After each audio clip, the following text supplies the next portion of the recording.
Stars like Flomo and John were feeding and singing.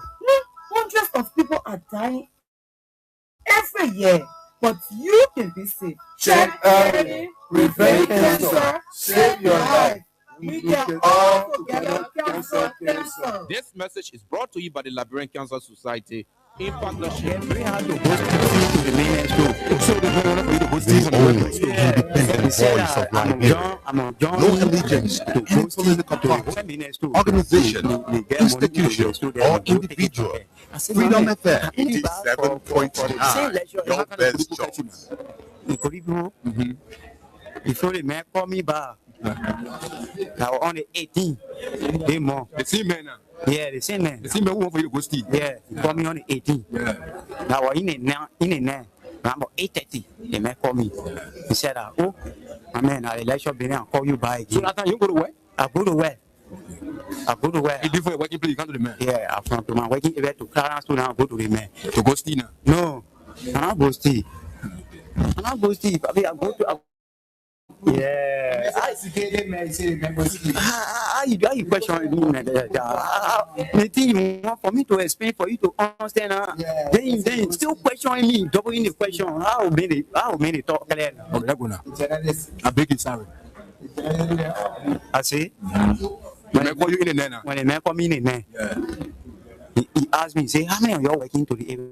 I say, we are 3. You told the message you're 3. Yeah. So he said, I want to give you tea to carry to the message you want to give you what? Tea. How milk tea? How milk tea? Oh, milk tea? Yeah. For you to drink? With bread. With bread? 3 pieces of real bread. With egg inside? With egg inside my butter. So when I carry it to the man, say, carry it to the man. When you give it to the man, then you must come back to the car. So the food make you now, you carry now, so you can go convince your friend now. Yeah. When I give it to the man, the man say, thank you. I say, okay. The man say, oh, where you going now? I say, oh, I'm going right. So one of my friend called me. And the same man going to now? Yeah, the same man. The man say, one for you to go steal. No, yeah. So when I go to the man, he say, clean the car. Then there are 2 now. In the Jeep? In the Jeep. Then there are 2. A big Jeep? Yeah. Black BG, photo G, yeah. So when I clean the car now, air condition all inside. No, Papi, you can't wait for me to spin now. I'll leave the whole town now. You can judge people. I just asking you a question, sorry. You can judge people that can come here. No, I'm a journalist. I beg you, sorry. The way you talk in the question, you say when I move from here, I'll free. You say when I move from here, I'll free. You say I want to again. I wanted to make a whole talk to you, but double in the question. Hi, not looking, hi, you looking, hi, looking. Then you want post and now more word again. Why not be looking to the top? I'm not going to again. And said they call me to the office. I go explain. I think you explain to me that you come to get. You say you get a tea to the man. After you get a tea to the man, and you come now. So what next now? And for me, I will not there. Nobody, you getting very. You say asking you too much question. Hey, there's me things. Say make your egg and bread. You bring it. Okay, sorry. Now I say sorry now. Okay, sorry. If you I will not ask you the question again. Okay, sorry. When I give you answer now, then you. Okay. Explain again. I'm not asking you no more question again. Okay, that's why now. Go to school. The English say I need the English. Okay, sorry. That was sorry now. Sorry. Say Ali, you take that. You take that. I'm taking time. Okay, sorry. Okay. Say I can take time to explain. Sense of gratitude and humility. It has been an honor and a privilege to serve as your president and commander-in-chief for the past 6 years. Together, in 2018, we embarked on a journey to build a united, peaceful, and prosperous Liberia. And I am deeply thankful for the trust and support you have bestowed upon me and my administration during my tenure. As we navigate the complexity of governance, your partnership was instrumental in the development and implementation of policies and programs that aim to bring progress and development to our great nation. Reflecting on the accomplishment of these 6 years, let me tell you that I am proud of what we have achieved together. We have built roads, supported free wires and free tuition at high schools and public universities, stabilized the macroeconomic challenges we face, in 2018, build hundreds of pro housing units, and achieve on so many fronts that we are able to list here today. However, I acknowledge that there is always room for improvement, and perhaps more could have been done under different circumstances. Regrettably, some of the long-term projects we initiated did not reach completion during my tenure. I am hopeful that the incoming administration will carry the torch forward and bring these initiatives to fruition for the benefit of all Liberians. Fellow compatriots, rumors, and misinformation have played a large part in our politics over the last 6 years. It is my hope we as a country will overcome this challenge over the next 6 years. To begin this, we must start with the facts of the transition. I must report to you that we are leaving behind a better economy and adhering to the rule of law. May God bless you all, and may God continue to bless the Republic of Liberia. Those who wrote the speech, in inauguration day, everybody happy. We are rejoicing over the defeat of the old regime. We are rejoicing over the effort to bring a new regime. Then we sit down with happiness. We wrote right paper for that 79-year-old man. He's trying to read, and you put that, I will tell you that nation, I will tell you US, I will bring welcome for you. Because you still welcome for you, country. And I will tell you when I bring, when you come to the place.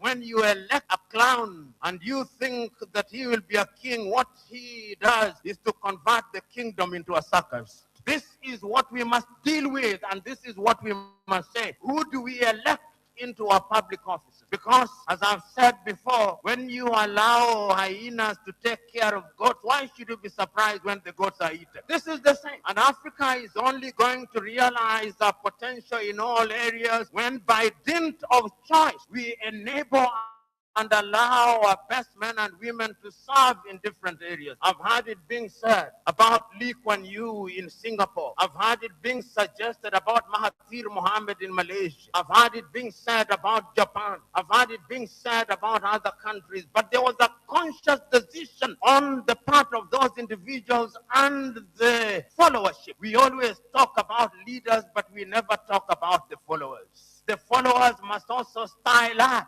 Africans on average are for some reason attracted to thieves. Africans are for some reason attracted to men and women who cannot serve her. And when they are not served, then they complain. When Africans are told, choose you now whom we shall release, Jesus of Nazareth or Barabbas, they say release Barabbas. And when Barabbas behaves like Barabbas, they say, why are you not behaving like Christ? It cannot be done. In May of 2001, signed a second of two executive orders, number 13213, Defense Exhibit D310, in which it was stated, and I quote, the government of Liberia's complicity in the RUF's illicit trade in diamonds and its other forms of support for the RUF are direct challenges to the United States foreign policy objectives in the region, as well as the rule-based international order that is critical to the peace and prosperity of the United States. Therefore, I find these actions by the government of Liberia contribute to the unusual and extraordinary threat to the foreign policy of the United States described in Executive Order 13194, with respect to which the President declared a national emergency. This executive order did not say the alleged complicity. It concluded the complicity. Put into motion, and here I stand today. Matrix that still has not seen the light of day in these proceedings, despite the gallant efforts by the defense to unearth and reveal the contextual framework behind the charges against me. Now, with the two executive orders, the dogs were let out, so to speak. What followed was the dispatch of the attack pack led by Lieutenant Colonel David Crane, Defense Intelligence 30 years prosecutor. He, Crane, unlawfully unsealed the court's sealed indictment to his handlers, senior U.S. government officials at the U.S. Embassy in Freetown, and was never held to account. The rest of the operational team are Colonel Brandon Hollis, Defense Intelligence, CIA, U.S. Air Force, Senior Trial Counsel, and now prosecutor. James C. Johnson, U.S. Army expert, 20 years on conventional and special operations, Chief of Prosecutions for the SCSL. Alan White, 30 years, Defense Intelligence, recalled from retirement to head up investigations at the Special Court of Sierra Leone. Stephen J. Rapp came on board as chief prosecutor for a short time with experience from Capitol Hill, where he served with the U.S. Senate Judiciary Committee sometime before. It came as no surprise to me that as a reward of sorts for Stephen Rapp's diligence in the execution of U.S. foreign policy objectives through these ad hoc tribunals, he was appointed U.S. Ambassador at Large for War Crimes issues. In support of the contextual framework of politics, on February 8, 2006, Lieutenant Colonel David Crane, prosecutor, appeared before a U.S. Congress Subcommittee on Africa, Defense Exhibit D-404, and spelled out in clear terms the decision taken in support of regime change in Liberia and what needed to happen to solidify that process. There was little mention, if any, in his testimony about Sierra Leone. And here is what he said. I posted that 5 years from now, when the international community is challenged by other crises, Taylor in Calabar, under the protection of Nigeria, will make his move. We will wake up one morning and watch on CNN as Taylor rides triumphantly down the main street in Monrovia to the executive mansion, daring all of us to come and get him. Unless he is handed over to the special court for Sierra Leone, this scenario is not out of the realm of possibilities. He then asked, how do we assure Liberia's future? And he answers that. Ultimately, he says, what we do about Taylor in the next several weeks will determine the fate of Liberia and the new administration of its president, Ellen Johnson Sirleaf. Crane then sets out several plans, two of which I'll state here. He said, first, hand Charles Taylor over to the special court for Sierra Leone for a fair trial, his kind of trial. This takes him out of the local and regional dynamics that is West Africa. Second, tie any financial and political support to good governance in Liberia. Time does not permit, but the exhibits are present. Not even the Nigerian nation was spared from threats and intimidation, as explained by Femi Kayode, press secretary to President Obasanjo, the Nigerian head of state, who was with him in Washington when President George W. Bush promised, and I quote, to bring Nigeria to its knees if Taylor was not turned over to the special court. And what happened? Obasanjo buckled and capitulated. Now, this demonstrates the significant pressure that was brought to bear on President Obasanjo, irrespective of his personal and leadership obligations to the West African sub-region. And therein lies the dilemma for current African heads of state and government, but how to enter into binding commitments and obligations with the African pairs and remain steadfast, resolute, and unyielding in their fidelity to those agreements in the face of such unrelenting and punishing pressure from powerful. My people, where you at? Where you at? Wake up from your slumber, stop sleeping. Whip your hands, whip your hands, whip your hands, whip your. Come on, come on, come on. I know y'all sleeping now. Y'all gotta whip us more, yeah? Okay, let's go. The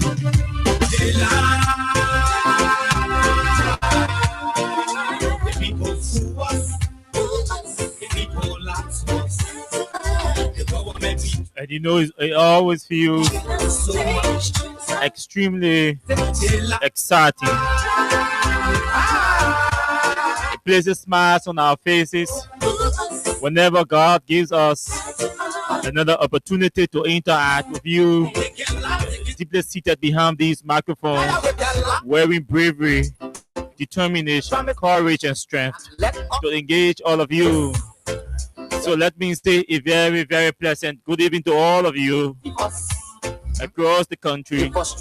Good morning to you, good afternoon to you, good evening to those of you in the diaspora, our friends, our fans, our followers, our critics, and even those of you who do not like the things we say and the way we say them. It's good to have all of you joining us tonight on the Wednesday in the Republic of Liberia, broadcasting live from the nation's capital, Monrovia, particularly on Kerry Street, just in the heart of the nation's capital. Enough to talk about tonight. From the Ministry of Justice to a German businessman, what is happening? The Minister of Justice stands accused of manipulating the courts, manipulating the Liberia National Police investigation to draw up an indictment against a brother. You see the reason why we ask why the government betray. They have enough of time, but then instead they delay. People suffer, no work, but people crying for hunger. Look. Your vision and your mission. Oh yes, the conversation is on about Liberia's U.S. relationship. Nothing. The ANC vice chair has issued a clarification about possibilities of denying ANC political leader Alexander Cummings from contesting in the 2029 elections.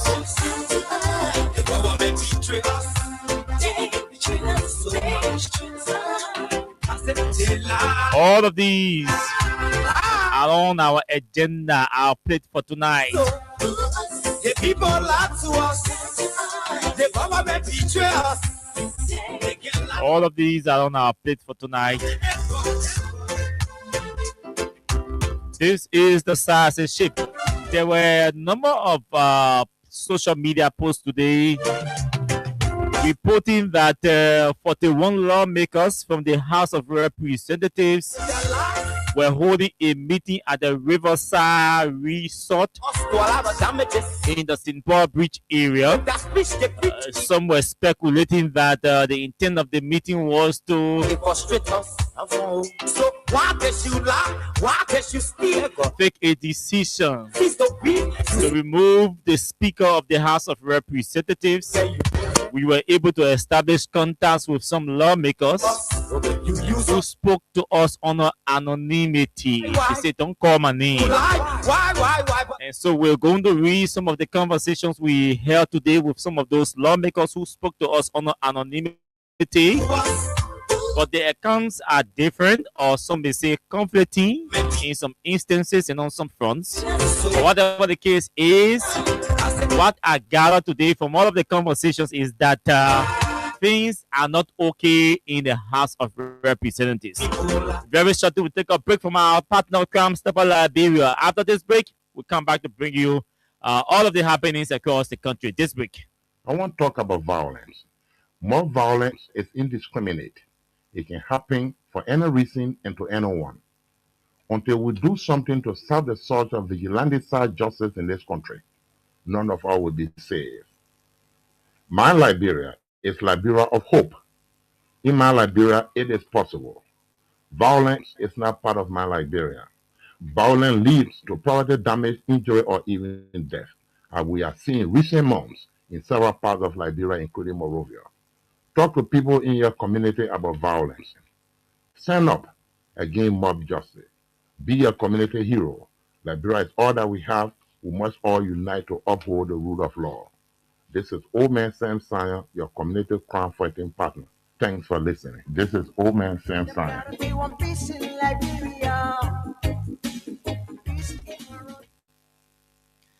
Thank you very much, Old Man Sam Sion. Junkies Morris. My name is Austin Junkies. Good. I almost said good morning to you. Anyway, because of the light in here, you know the place is crystal sparkling, so that's why you're thinking that it's in the morning. No, that different reason. Oh, that different reason. Yeah. Good day, Austin, and welcome to all of our listeners. Those that are following us via the social media, you are welcome, and thanks for following. Share our live stream, and those following us on our online radio, keep following. Those that are getting off via the radio, in whatever means you are using. Welcome to the platform. This is Freedom Hard Talk here on Freedom FM 87.9. And tonight we'll be driving you through with a lot of talking points, like Austin said. And so basically, the Ministry of Justice being accused of blocking indictment, that would be a serious issue to dig deep into. So Austin, how was the day today? Tonight is ladies' night. I mean, those of us who we get time for all that thing. I know. So, but those of you who will be celebrating or observing Ladies' Night tonight, we say we wish you all the best. Yeah, sure. Yeah, we wish you all. I think I should use this microphone for No, I don't want you used to now. this purpose. Okay, since I'm twisted on the side, but let's welcome all of you joining us tonight via our Facebook live feed, beginning with Venetia's Junior Bar, Alexa Moba, Bobby Gong, Saturday Wondu Wule, Mawata Bedeti, Felicia Swain, all of you joining us tonight. Karim Kruma is joining us. Alaska P has joined us. Stanley Boso is following tonight. J. Isaac Wule Jr. has joined us from Louisiana Township. Stephen Fowler Jr. is watching tonight. Aliyu Kamara has joined us. Favor Morris is following. Jackson Lamar is joining the show tonight. Clarence Cordillon is following the show tonight as well. Rosetta Sonkali has joined us. Lua Tugbei is following. Rosetta Sonkali, Tyler Bowie, from Dupont Road, Prince, Bondo, Maliu Fofana, Chelsea, Yaya Kuma, Bacchus Clay, Henrito, Abraham Famule, J. Augustus Help is also following. Richard Kume, Robert Singh Momo. It's good to have all of you joining the show tonight. Bakai Sai is watching from Cardwell, Benson Street. Mimi Adama El Fofana has joined us from Dixon Sibos District 16. B. Mountain Pai Senior is joining the show. Melvin Brown. Yeah, that's Doe Communities. Prince, the Prince of Doe Community. The man can come that whole area. Helena Wilson, welcome to the show. Philip Tamba is also following. Jerison Tukpa, Ibrahim Sharif, Anita Ross, all of you, Joe Mountain, Isaac Tour, Alexander Sega, Masale Ibrahim. Welcome to the show. Ibrahim Adesan, Masale. Okay, we recognize him already. Harris City. As a tool. Okay, we are Dennis. Some of the names are repeating. Mhm. Benedict Yanti, Rita Lane, Sinu is also following us. William Slibo Jr. from Sino, Juji Wonwe, Single Governor Fua, Mark Zico, all of you, thanks for joining the show tonight. It's good to have all of you joining the show tonight. And let's move into the different issues. Junkies, I think you have that recording queue. Mm-hmm. Yes, I want you guys to listen to somebody. Somebody I've started following of late. Yes. Let's listen to him. I'd like us to start with that. You want to use this, right? Yeah. You want the cable? I'm not sure the cable will serve the purpose. These people can complain that it's low.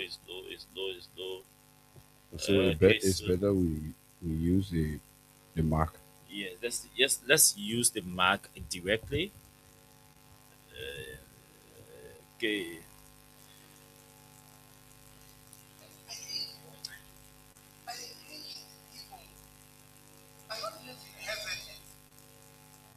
You want to carry back small? Yeah, sure. That's the president of Botswana. It's too now. Yeah. Let me just go back. Okay, so that's the president of Botswana. He was elected he was inducted in November of 2024. Okay, I think we can. That's the debate for me. So any politician who comes to me and tells me there's a problem, you're wasting my. I know the problem. I read, I engage with people. I don't live in heaven and visit here to come and then go back home in heaven. No, I live here. On this earth, I live here. I live this reality. I know it. I'm on intimate terms with it. So don't teach me what I already know. Let's engage on solutions, strategies to get us from where we are to where we ought to be. That is your job. That is your responsibility. If you have any purchase at all on being a leader, that's your job. What is your job? Not to tell us about problems. No.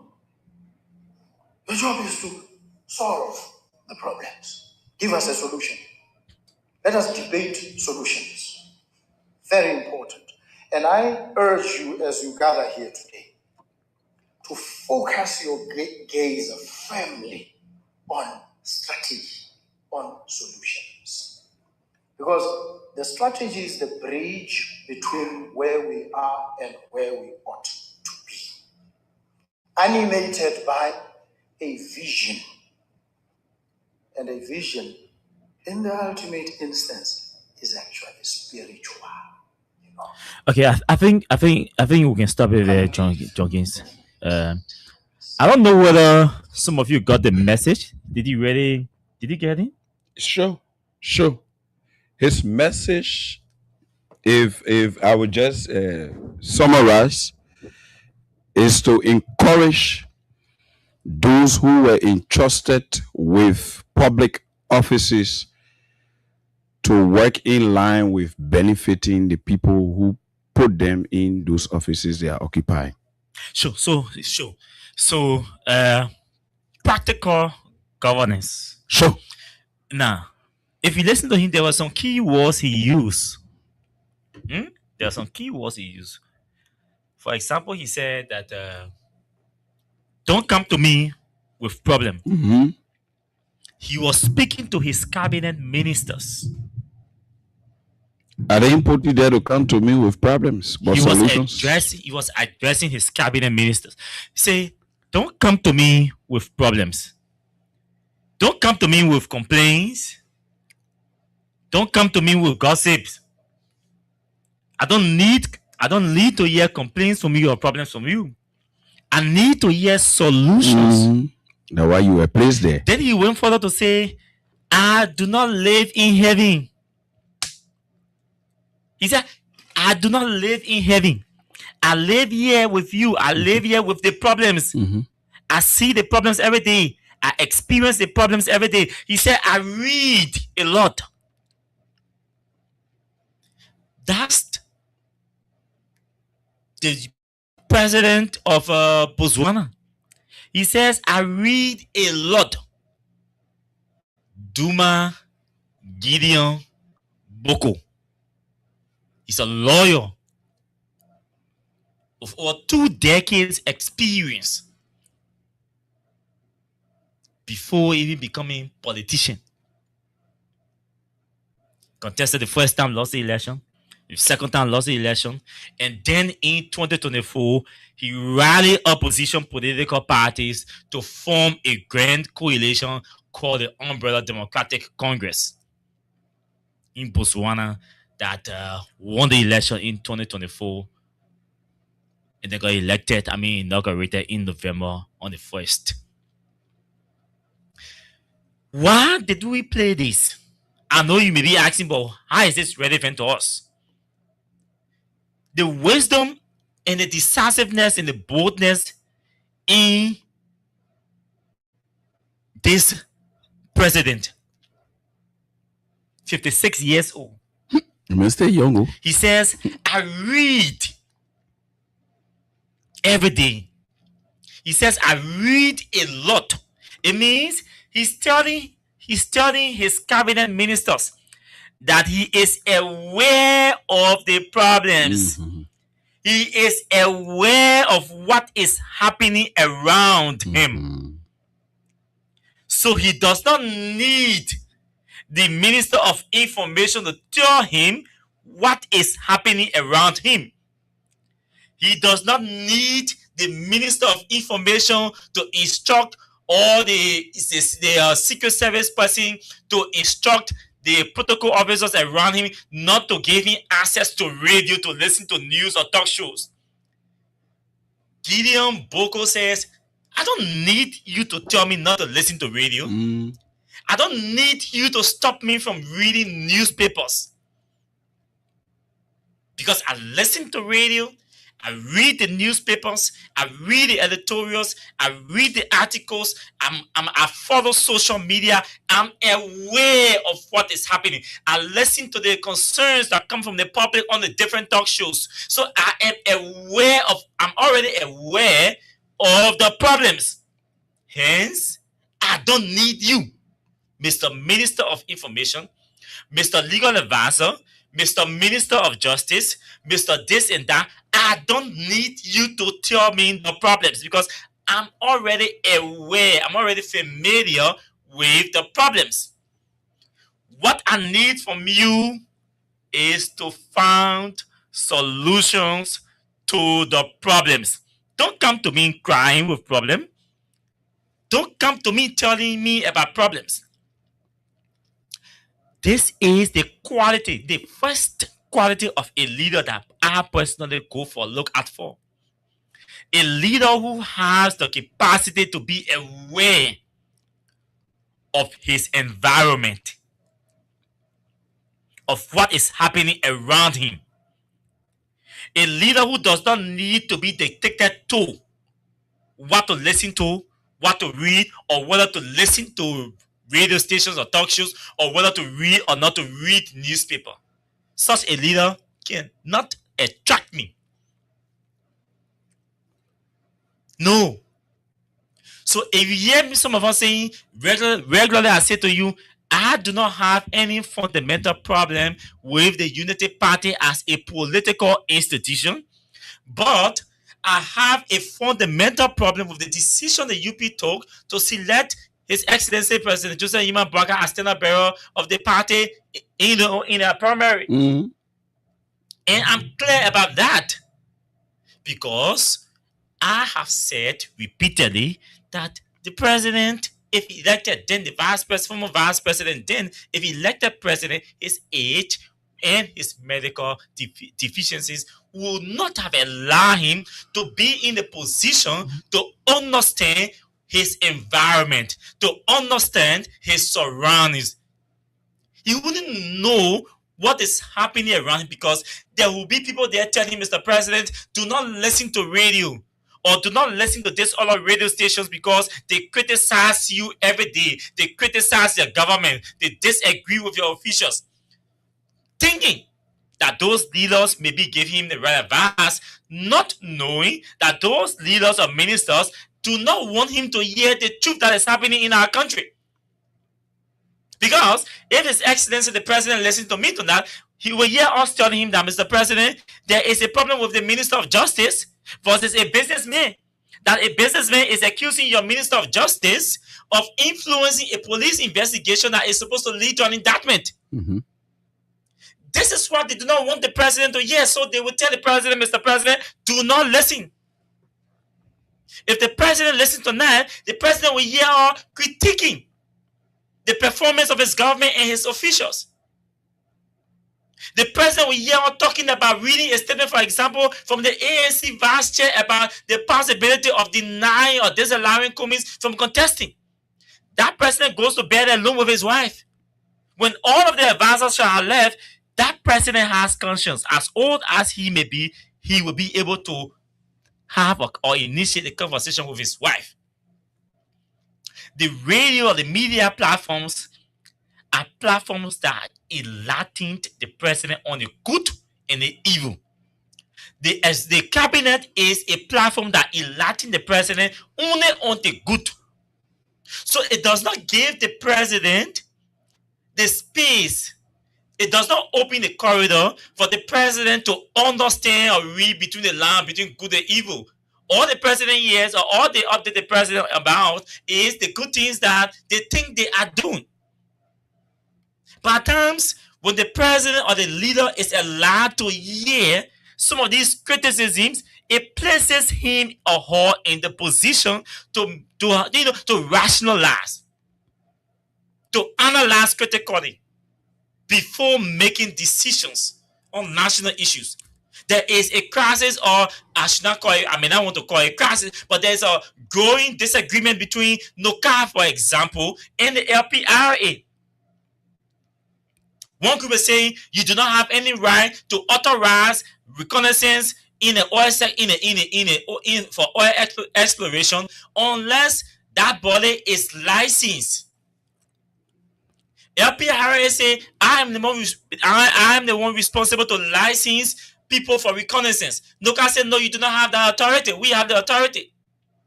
Senator Conner has written the Senate to intervene. The former Chief Justice Gloria Musu-Scott has come in to say, no, the Senate does not have that power, or oversight power does not extend to making administrative decisions for the executive. So you see the conflicts? Mm-hmm. The president is not having access to these conversations. Sure. Who gives which platform does the president use to have access to this information? This is the platform. We'll tell you what Amara Conner has said, along with Jonathan Borja-Sigmund. We'll be able to tell you what LPRA is saying. We'll be able to tell you what NOCA is saying, and be able to tell you what Councillor Scott, a lawyer, is saying. Because there are different comments. This is why it's important. But if the president could stand on his own and make decisions on his own, he doesn't need somebody to tell him not to listen to radio. He himself will take his radio and start tuning into listen to what is considered a critical or opposition radio stations. Mm-hmm. He himself will be requesting what is considered critical or opposition newspapers to read, because he knows that there will be critical stories or commentaries or analysis being rendered on those platforms. Because he wants to be in the know of what the other people from the other side are saying about his governance and some of or all of his cabinet ministers. That's what they don't want. Mm-hmm. But this president from Botswana is telling his cabinet ministers, don't come to me with problems. I already know the problems. I live with the problems. I understand the problems. We put you there to find solution. In that recording, he went further to say, hey, we are living on borrowed time. We have just 5 years. The people only borrow us 5 years. They loan us 5 years. And we assured them, we presented them a manifesto. And we said we were going to deliver or achieve on these manifestos within 5 years. They didn't give us 6 years. We didn't tell them they should give us 5 years and give us another 5 years. We told them within 5 years we can solve these problems. And we presented the issues along with the solutions to them during the campaign. We must fix this country. We must fix these problems within 5 years. In our country, we're talking about 2029 already. Mm-hmm. When there is a 2026 before us. Mm-hmm. We've gone 2024. We've gone 2025. We have a 2026 before us. We are talking 2029. Gideon Boko is talking 5 years period, because and acknowledging that the people only gave them 5 years, they are operating on borrowed time. Boldness. sincerity, Mm-hmm. no deception, Mm-hmm. fairness, accuracy in his utterances Service to the people. about governance. That's how good leaders speak. That's how good leaders sound. That's how good leaders engage. The cabinet ministers first, the legislators, and the people they represent, because it is about the people. You already had your degrees. He went to Botswana School of Law, got his first degree, went to Harvard Law School, got his master in law. The Mexican. Oh yes. And have been a law professor for over decades. Yes. Yeah, He's he grounded. for He's grounded. over 2 decades. So this is somebody, and then he have been in the National Assembly. Wow. Yes. And have been a long-standing That means opposition he went through leader. the ranks and file.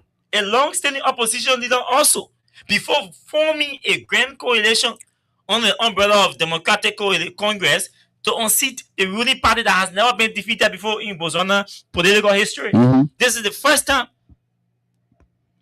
Because the vice president of Iya Kama took over.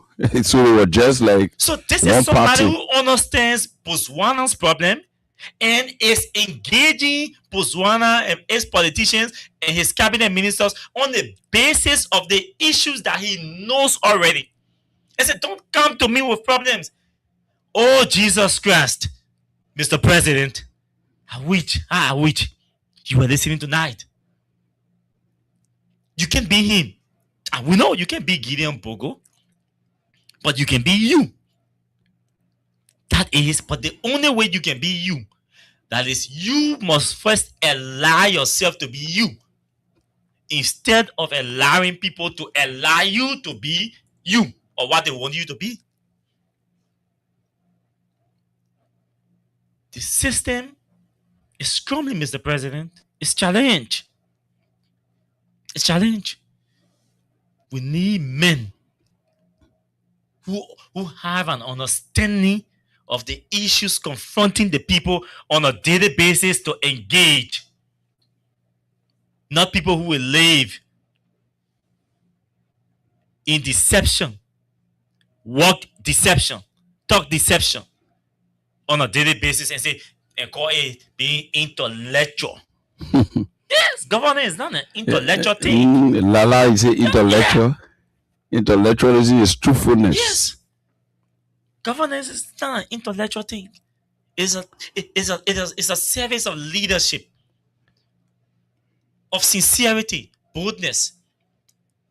Leadership is one of my instructors can say, hey, consider leadership as a space giving you to, or an opportunity giving you to solve problems. Sure. It's an opportunity giving you to solve problems. Whether it's political leadership, whether it's corporate leadership, whether it's whatever student leadership, whatever the case is, it is just an opportunity giving you to solve or lead the process of solving problems. The problems could be complicated, the problems could be difficult, the problems could be easier, but it is a space or an opportunity giving you to solve problems. When you are not solving problems, but complaining about problems, you are not providing leadership. You are not providing leadership. It's important we emphasize these things because we have to start doing. We start doing comparative analysis and deep reflections, of what governance should be. Since we're now focusing on governance, then leaving the campaign mode and focusing on governance. Yeah, until we get there. Yes. I know some people around the president wouldn't like that. Yeah. But this is the hard fact. All is not well, Mr. President. People are still struggling to have access to pipe-borne water. And this is not a Joseph Boga problem. This is not a George Weah problem. This has never been an Eddie Johnson Sirleaf problem. This has been a collective problem, a collective problem of all of us. We all have failed to a greater extent in this country.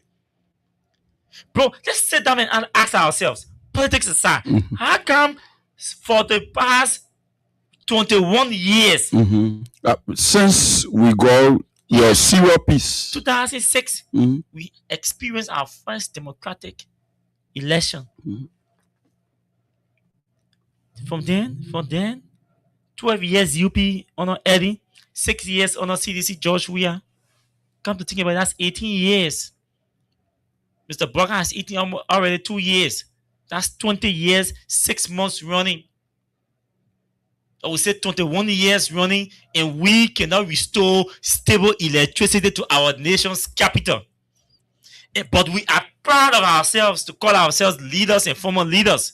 And we think all is well. And we think it's one person's problem. That's what we think. That is one person's problem.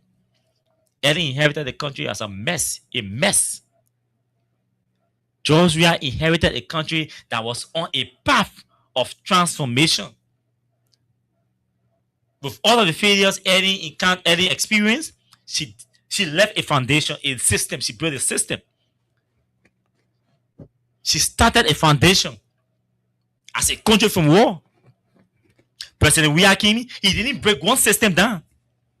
He didn't destroy any system that was built. He didn't break down one infrastructure.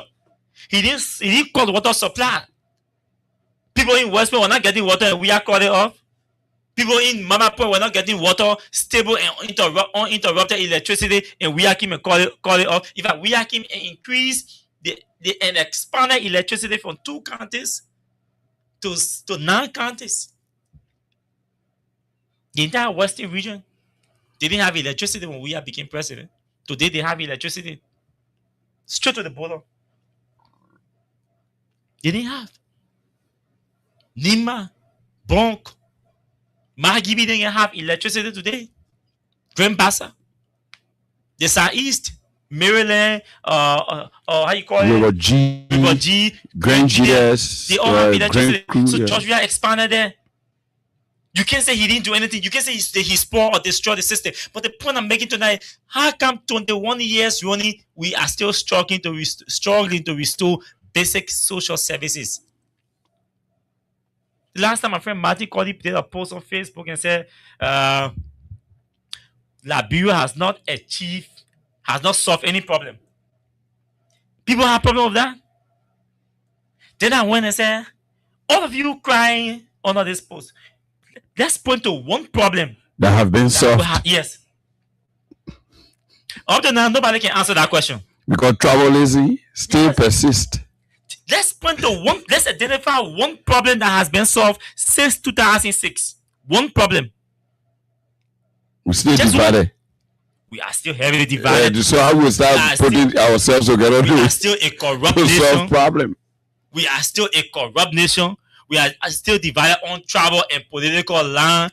We still don't have stable electricity. We still don't have water supply. We still to just Central Moravia. Central Moravia alone. Just Central Moravia. 21 years, Central Moravia cannot have uninterrupted water supply for a good 1 month. And somebody think that's Mo Ali's problem. As if to say we've not had managing directors. Somebody think that's Mohammed Ano Kruma or Kamara, where he last name said from LDC. Somebody think it's his problem. That we've not been able to restore electricity to our capital city 21 years running. It's because the system, the head of our country, over the years have brought around themselves individuals who did not care. Who came with problems instead of coming with solutions. As soon as you take them and put them around you as president, they think they are supposed to be president.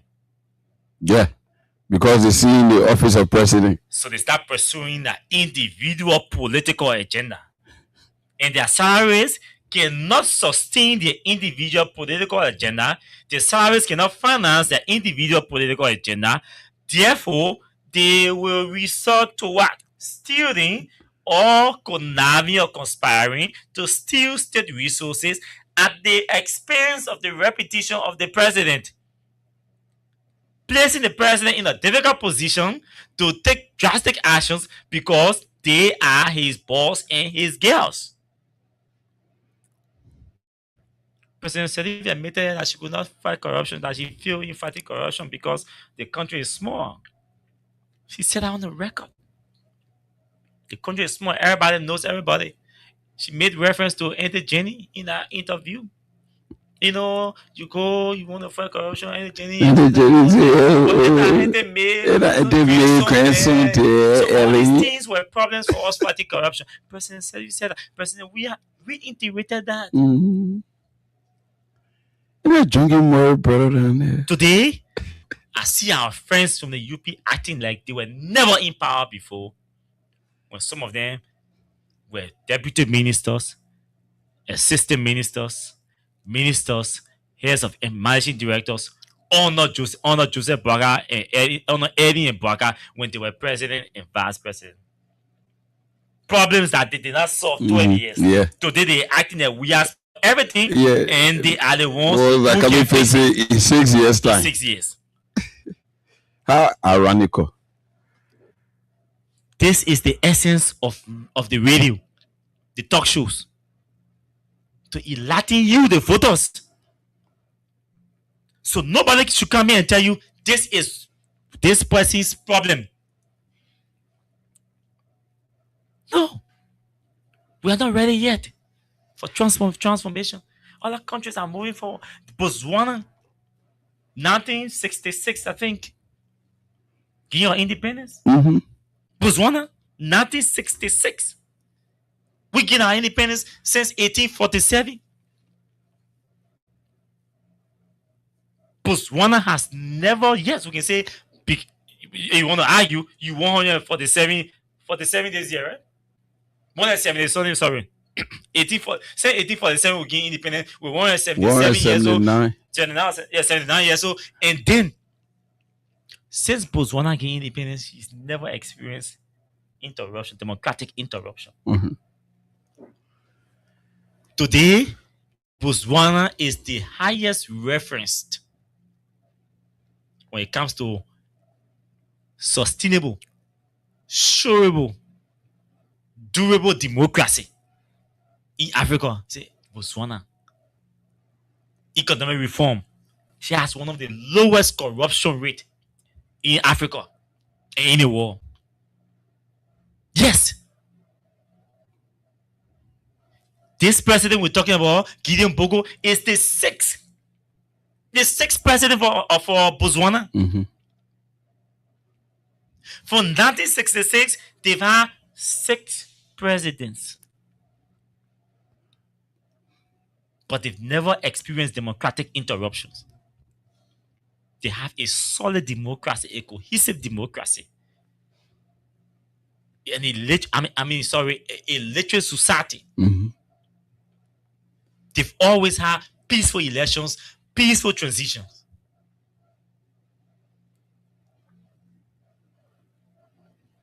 And mind you, the resources we have here, Botswana does not have it. Botswana is heavily, her entire economy is heavily reliant on diamond. For us, we have diversity here. We have gold, we have diamond, we have rubber, we have timber, we have a lot of stuff here. Natural resources. Botswana heavily reliant on diamond. When we make these references, we try to caution you that it can't always be about politics. It has to transition at a particular point to governance with a strong and decisive focus on governance. This is how we grow our country. This is how we progress as a nation. The politics time will always come, will always be available. We will play the politics decisively too. But when it's time for governance, we engage our leaders. And that's why we're cautioning Mr. Braga tonight. And all those listening to us tonight. Mr. Braga has to stand up. See the time we wasted removing speaker, removing the person from any job, fighting another person on the side, going on the other side. We still waste another time. Wasting time. Diverting our attention from governance. Forget another 3 more years. The The men stay in Capitol building fighting to remove another speaker or another deputy speaker. That's all we know in this country. Radical political engagements. When you get set for governance. Yes. When do you settle down? That's a very serious question. When do you settle down for governance? When do you start governing in a peaceful environment? When you are just at each other's 3 years, you're still fighting. 68 to 70% of the government's attention has been on fighting. Inside UP, there's a fight. Outside UP in the country, there is a divided country. Inside Capitol building, a fight. Inside the Senate, everybody doing carpool friendship in the Senate. Yeah. That's what we see. So when do you settle down? When do you settle down and start to engage into governing this country? In the executive, NOCA and LPRA fighting. Yeah. For authority. When do you stop all these fights? When the laws are clear. If the laws are not clear, you go to the court. You go to the court and the court better information. If the two executive institutions are having conflicting understanding of the law, what do you The go? court will make it clear. The Ministry of Justice. Yes. Any law inconsistent with the constitution that the court can interpret. So since the two entities are having issue, you run to the Ministry of Justice. The Minister of Justice will interpret the laws and give you and send its interpretation to the president, and the president will act on the minister's interpretation. If you're displeased with the minister's interpretation, you file a bill of information to the court. Easy at that. Instead of coming out in the public, we see two entities with young people engaged in, disagreement about who's in charge, who is supposed to be in charge, and when do we, just ridiculing our democracy, my man. Yes. It does not settle right for us as a country. It speaks low, very low of us. We can conclude on this matter. Another conversation about the US-Liberia-US relationship. You know, when good news comes from the US about Liberia, they're not the government. They're not Joseph Boakai and the government. When bad news comes, that the government, they're not the government responsible. The previous government that was there. That's how we rationalize in this country. Today, a list of African countries have been published or released by the US State Department as countries that will be providing windows, for its visa processing. And all of our neighboring countries, immediate neighbors, are not on the list. Guinea is not on the list. Côte d'Ivoire. Sierra Leone is not on the list. I think Abidjan is there. Yeah, I think Abidjan is there. So Sierra Leone, our immediate neighbors, I think a governance issue now. Yes. Sierra Leone and Guinea, Sierra Leone president is still under the U.S. State Department sanction. So we have all of these things happening. Yes, in my mind, this is a good news that Liberia is not placed there because everybody wants to go to America. Yeah, it's good for us. We're trading. Mm-hmm. We are trading. We are importing from America. There are people exporting goods to America, food. Yeah, dry boni and all that thing, rare or toboggi or everything going. So people have started traveling now along with their goods and all of that to the U.S. Mm-hmm. People saying that continues to Liberia. They have to. Yes, sir. They have to follow their goods and go back and go to come back. and go. You need to go. Yeah, you got to sell it, finish before going back. Yeah. So you don't want a situation where you have to go to Togo or to go to Abidjan to acquire US visa. You come back to Liberia before you leave and all these kind of things. So it's a good sign. It's a good step. A good sign for our country. That's progress.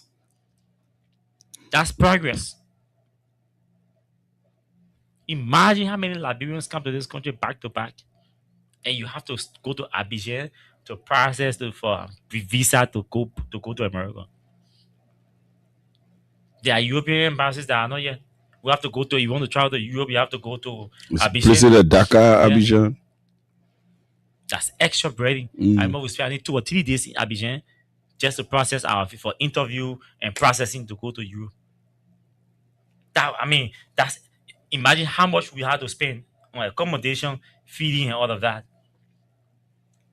Because you say we can open You a can window. you can fire from here straight Yeah. there They can open a window in Liberia. because there are issues. So imagine the US are also closed our windows in Liberia. Liberians travel the most to the US, the Europe and China. So imagine two major routes, destinations, or corridors close the windows in your country. And you know what? There's also an economic benefit to this. Because imagine travelers from Sierra Leone, travelers from Guinea, they will have to use Liberia. So it gives Liberia the advantageous position in that. They have to come here for Right. to process that visa, and there are some Guineans and Sierra Leoneans who may not want to go to Abidjan. There are some from Mali who not want to go to Abidjan. There are some from other countries, African countries, who may not want to go to Abidjan. They will choose to come. They will prefer coming to Liberia. They will start looking at cost of living and all of that. Yeah. So they may choose to come to Liberia, stay in the guest houses here, stay in the hotels here, buy Liberian food here or Liberian DJs here. By that, spend low and achieve what they want to achieve. By that, Liberian, and some of them want to go and experience our beaches, our tourism sites, and all of that. Yeah. They will pay to enter. They will pay for different fees and things. It contributes to our economy. I think the National Tourism Authority too will also be. Yeah, so it's a good news. It's a good news. It's a good. That's not a bad news. It's a good news, and that's something we must celebrate. You know, that's something we need to celebrate. So let's go into other stuff, bro. You saw? Did you see? The quotation from the Minister of Information. Yeah. The guy is very controversial. You know, Austin, when I saw it, it was just looking funny to me that this guy will not change and just continue to proceed the same way. And yesterday, mind you, if you remembered, Baka Jaliba was making comparative analysis between the CDC campaign team and that of the Unity Party campaign team. And that includes Mr. Minister Jeremy Pia, because he was a member of the Unity Party campaign team. And this is a man who is bent on raining insults, talking down on Liberians. So he said... He says, if I were to ask you to line up 5 drums here, and you fill 3 of those drums with fuel oil, gasoline, or water, and you leave 2 empty, which one you think will make the largest noise? Empty drums make the most noise. Jeremy Matthew Pia, Minister of Information Republic of Liberia. So he was responding to us a question. No, not me. Responding like he said. Sorry, I the other people, not me. People might say, able to sound sarcastic, better than and all of we don't want talking now, so that we don't want his so responding to. So the analogy is that those critiquing the performance of the government, those who are chastising the government, those who are checkmating the performance of the government and the officials attached thereto are making noise. Yes. They are noise makers. They are empty drums. All the things we're saying, we are noise makers. We are making noise. That's what it means. Sure. We say to Minister Pia, no problem. At least 3 years ago, or a little below 3 years ago, they were noise makers too? Yeah, I think they were empty drums also. Okay. You say when you're pointing your one finger. You say when you're pointing your one finger to somebody, the others are pointing back at to you. So a couple of years ago, they were empty drums. They were empty drums. Today they are filled drums. The people who were calling themselves political advocates for good governance, those who were champions of change. A few years ago, that nobody branded as empty drums. Today, are referring to others as empty jumps as the best way, the most reasonable way, the most comfortable way, the most intelligent way, the most mature way to respond to critics. When Mr. Barker speaks or responds to critics, he uses a dog analogy. The information minister comes, he calls them empty jumps. I know that empty. The other person comes and calls Barker deliver rest and calls them last speakers and low thinkers and man causers. Yes. Guess what? A few years from now, some of you will be considered empty jumps. Imagine about that empty jump today. I think you are right. You are right. And today you can call about an empty jump. Oh, but us, you know the list. Do you know how many empty jumps we have now? So, Prophet Kida. Prophet Kida is an empty jump now. Oh God. So there are a few empty jumps around as we speak. A few Samuel Johnson. Oh. And he's an empty. Yeah, he's there. In there too. Oh yes. Samuel Johnson said you will not bend down low for a job. He's an empty jump. They better run away. Oh yes. An empty jump. There will soon be more empty jumps. Some of you may go for 6 years. Some of you may not succeed going for 6 years in power. And you may not get another job. You may turn to a critic. And others will start calling you empty jumps. You see, during the CDC government, I remember criticizing a picture that surfaced on Facebook. And some of our colleagues within our ranks then reached out with anger while we had to critique the picture. And today, one of the persons and I were cool like that, but not too. Yeah, because yes, you own this thing, you own this thing. Remember a picture surface. That's what we say. We are just we are a challenge. We are a society of challenge politicians, of challenge leaders, immature leaders. We don't reflect. We don't reflect. We don't consider our past, our history, where we've come from as a country. There's a picture that surfaced under the CDC government with officials of the government. They had a hand them off. Yeah, picture. Eugene Nangwe was on that picture. Yeah. Samuel Toh was on that picture, and somebody else was on that picture.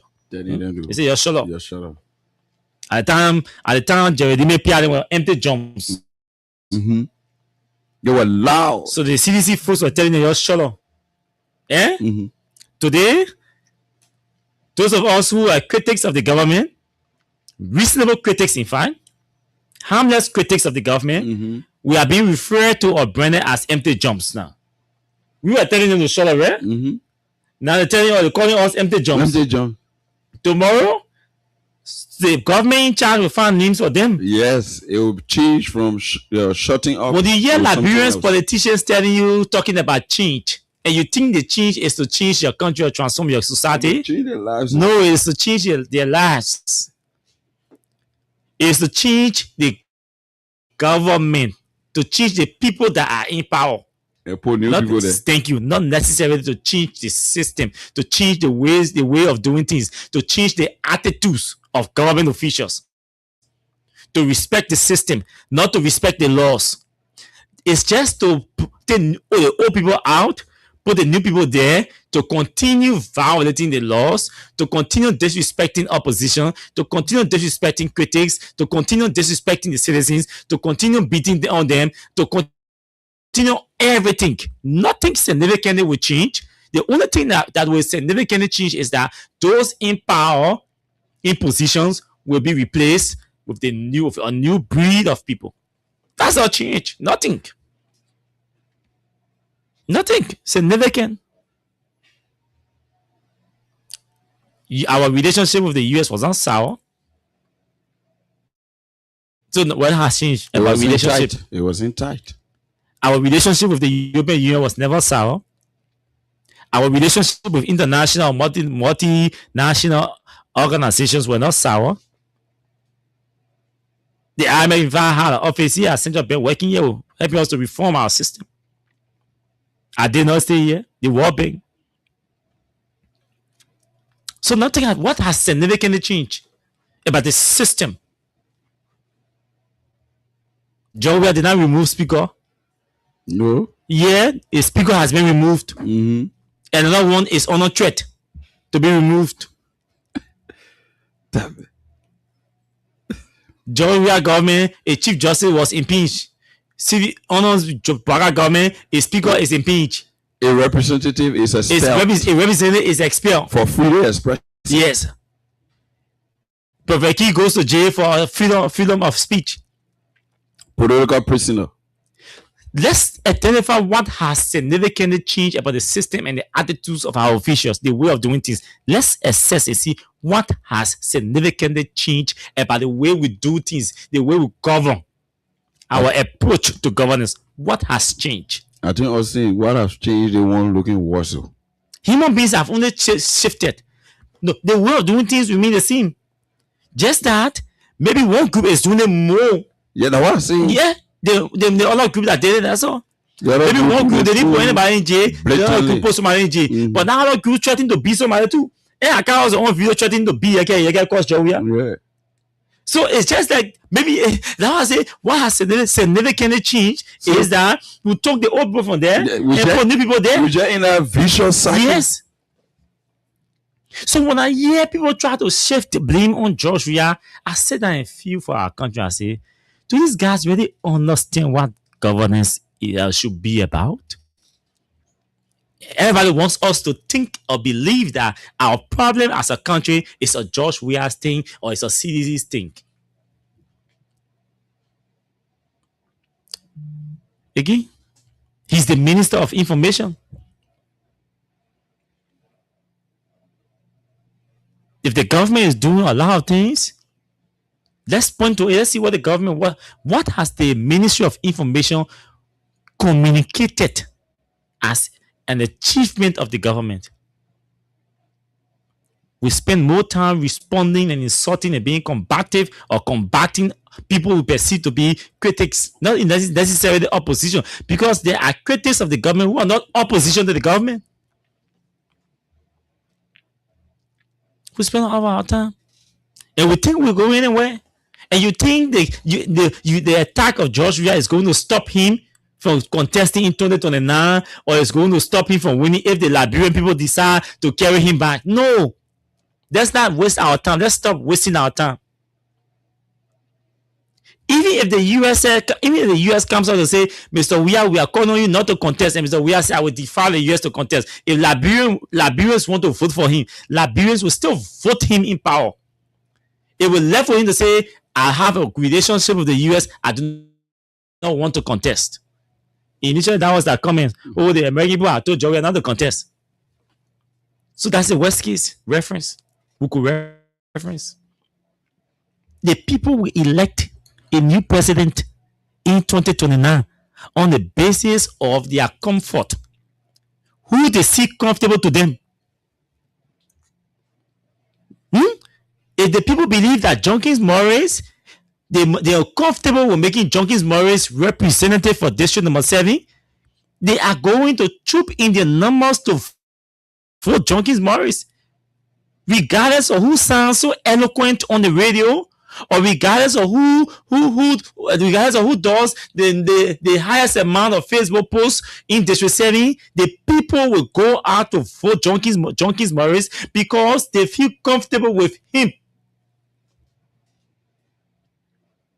Not necessarily who insults the most. Not necessarily who spends the most money. I gave you an analogy. We saw the election with Clemency, you and Geraldine Dosheri. Yeah, and Geraldine Dosheri. The first thing, no ruling party has won most since 2005 in our democratic history. Look at our democratic credentials from 2006. With the exception of CDC. No ruling party. No, I mean to be ruling party. Yeah, Sir Joseph. Oh yes, Sir Joseph won most. No, he was not a ruling party. No ruling party. No, it was 2005 election. Sir Joseph replenished at that time the sitting President Weah. No, that was not our government, man. Because we had President Weah. When Weah became president, Sir Joseph replaced him. Sir Joseph was elected representative in 2017. Okay, so there was a by-election that he got elected senator. 2018, yes. there was a by-election in his district with this guy John Weir. John Weir, sure. Yeah, so he got elected. So he got elected on the CDC ticket as a senator. As a senator, replacing President George Weir, who was sitting as president. Yeah, so President Weir was already elected in 2017. So only Sir Joseph yes, and the CDC broke that record. Ruling party, Kennedy won election. Since then, but that was rare. Mm-hmm. That was rare. And even at that, people will tell you, say, St. David Kennedy Sir Joseph was already a popular person in Colorado. He has done a lot of work on his own and all of that. And even though he used the CC cloud and things. Yes, you know, the Ebola thing was referred to in 2014 and something. So that memory was still with them. We can carry Sir Joseph and all that. But that was a rare situation. But to see ruling party at the presidential election, at the presidential level, winning most rather is difficult. Clemency, you will have money. Even the CDC in 20, that was 20 during the election of 2009. Right? Clemency, you will have more money to spend on election than even this whole CDC put together via Jeremy in 2009. CDC never had rack. And he contested on the United Party ticket. Yeah. As a ruling party. They beat him. They're being bow. Yes. The number, it was too much. 2014 King, Rahmat Sharif, the son of the president. The son of the president on the ballot against George Weah. So this country is a different thing. So we still start thinking, because we are ruling party, because we have the money, so it gives you leverage. You saw what happened in 2019 and 2020 with Polita Weah, Thomas Fowler, and Darius Dillon. We saw what happened. The ruling party lost two successive elections. 2019 we brought somebody on board, put Polita there. They don't be here. 2020 they don't come back. Put Thomas Fowler there. Is it an ATM machine will eat the money? They be here. I mean, they don't be here again. They don't just like PSG, Real Madrid. Winning Champions League back to back. Yeah. They may won Champions League back to back. They may won the Champions League in 2019.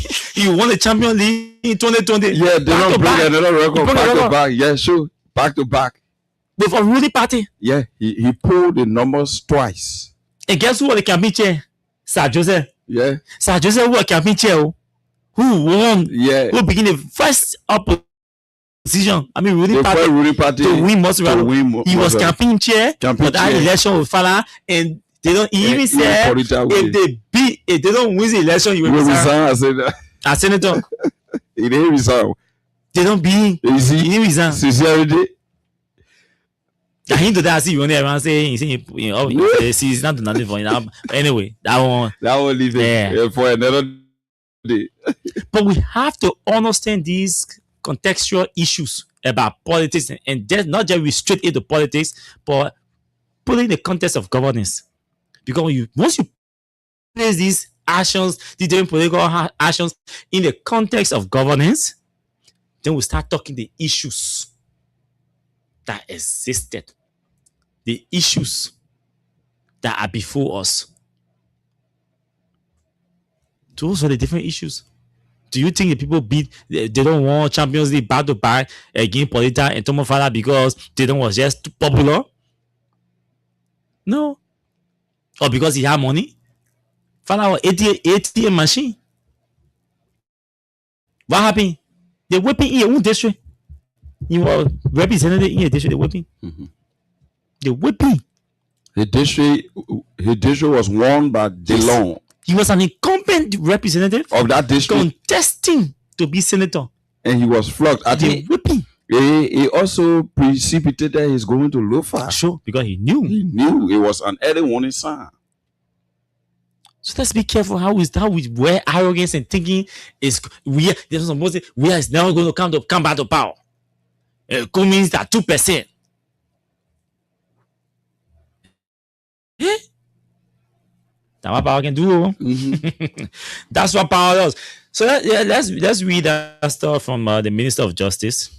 The Minister of Justice response. Yeah, let's read The first, let's read Armstrong allegation first. Allegation, okay. Since long you just read Armstrong allegation, if you start tongue twisting or winding down any day, I'll pick up from there. And then when I start, you'll pick up from there because it's an elaborate statement. All two, they are elaborate statements. You see the Armstrong? Yes, so he's here. British investor alleges Justice Minister's Masonic ties influenced indictment of bombing administrative officer Sherman. Calls for an independent prosecutor are intensifying as the dispute deepens over money machinery valued at US 2.5 million that was allegedly strapped and sold for US 66,500 in Saki Township, Bombay County. A British investor embroiled in a US 2.5 million money equipment dispute in Bombay County has escalated his allegations against Justice Minister Councillor Oswald Twe, claiming that Masonic affiliations compromised the handling of the case. Hence, Armstrong, whose heavy-duty mining equipment was allegedly scrapped and sold illegally last year, said on Monday, June 1st, that Justice Minister Oswald Twe currently serves as a deputy Grand Master within the Masonic Order. Armstrong further alleged that Bombay County Administrative Officer Alfonso M. Sherman, the official indicted for the sale, is also a member of what Armstrong termed the Grand Masonic craft. Armstrong argues that the purported ties between Twe and Sherman raised questions of impartiality in the prosecution process. He is now calling for the case to be transferred to an independent prosecutor and for the Liberia Anti-Corruption Commission, LACC, to review the Ministry of Justice involvement. The equipment dispute. According to court records, Armstrong purchased the machinery from Euro Logging Company dated on the former interim mining operations in Saki Township, Bombay County. The equipment was valued at US 2.5 million. On April 12, 2022, criminal court C in Monserrado County previously entered a final judgment affirming Armstrong's lawful ownership of the machinery following a prolonged dispute with local residents. The case had been transferred from Bombing's 11th Judicial Circuit Court due to concerns of local prejudice against Armstrong. The citizens of Saki Township filed a bill of information challenging the judgment of His Honor Judge Bramo Dixon of Criminal Court C, awarding the lawful ownership of machinery to Armstrong. Their bill of information was heard and subsequently denied on June 23, 2023. In November of 2025, the 11th Judicial Circuit Court reaffirmed the investors' legal ownership of the machinery after the Office of Superintendent Miata Dolly imposed a stay order halting removal of the equipment from Saki Township. Despite these rulings, Armstrong alleges that Sherman illegally scrapped and sold the equipment for US 66,500 to scrap dealer Fatu Kane. Kane has also been charged in absentia, meaning she was charged in her absence. Following Armstrong's October 13, 2025 complaint, the Liberia National Police Bombay County Detachment investigated the case, resulting in Sherman's arrest on a warrant from the Tottenham City Court. However, Armstrong alleges that Justice Minister Twe has since blocked the indictment due to their alleged Masonic ties.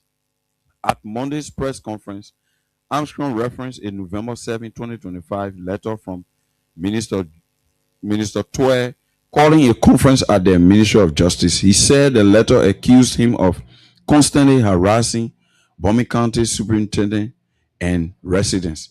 He alleged that at the November 15 conference, Assistant Minister for Litigation, Councillor Jerry D.K. Galawolo, urged him to compromise the case.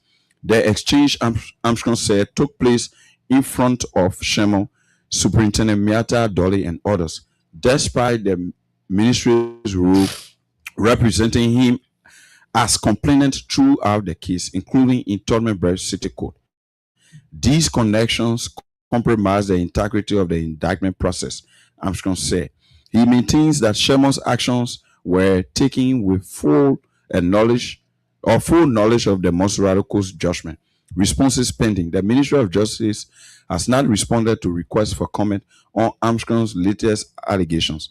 Minister Oswald Toye was unavailable for comment. Okay. Alfonso M. Shemon has now publicly addressed the indictment or the allegations regarding Masonic membership. His legal team has not issued a statement. The Grand Lodge of Liberia has not commented on the claims concerning its alleged members. Yes, very, very difficult to comment. Legal and oversight content. The Justice Ministry oversees public prosecutions in Liberia. Allegations of conflict of interest involving senior officials are typically referred to the Liberia Anti-Corruption Commission or to the Grievance and Ethics Committee of the Supreme Court. Armstrong said he will continue to pursue recovery of the equipment's value through both criminal and civil actions. The claims made by Hans Armstrong regarding Mr. Oswald Toye's alleged Masonic position and influence over the indictment are unverified allegations. The individuals named have not responded to these specific claims at the time of the publication. All persons are presumed innocent until proven guilty in a court of law. So the I see. So the Ministry of Justice, that's Okay. that's the Minister of Justice. The Minister of Justice, I see your big man in that thing. So Deputy, okay. I don't know whether he's deputy or not. Yeah, I know he's a bit. One time he's a bit the green. So I don't know how you be with grandmaster and kind of the. I don't know. So almost like president, you run for vice president. And I even won't confirm is there. That was you there. Yeah. But on today, the Ministry of Justice issued a long release. I think it's a 3-page. So let's read what the Ministry of Justice has said. The Ministry of Justice responds to false and misleading allegations regarding the Hans Armstrong matter.